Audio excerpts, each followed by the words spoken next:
ये पाखऱ्या ये चल या.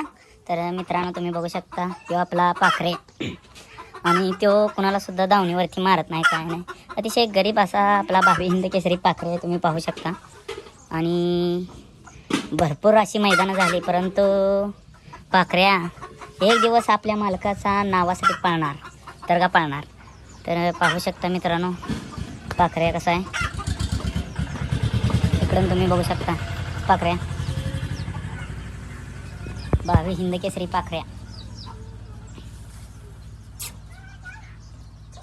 चल या पाखऱ्या अतिशय गरीब आहे मित्रांनो. कोणाला काही सुद्धा करत नाही. मैदानावरती गेलं की थांबत नाही. पण मैदानावर त्याला काय होतं काय नाही. पाखऱ्या बघू शकता मित्रांनो पाखऱ्या शेपटीला हात लावा कुठं काही करा उलटून गोंधरायसाठी मालकांना जवळ येऊ देतो.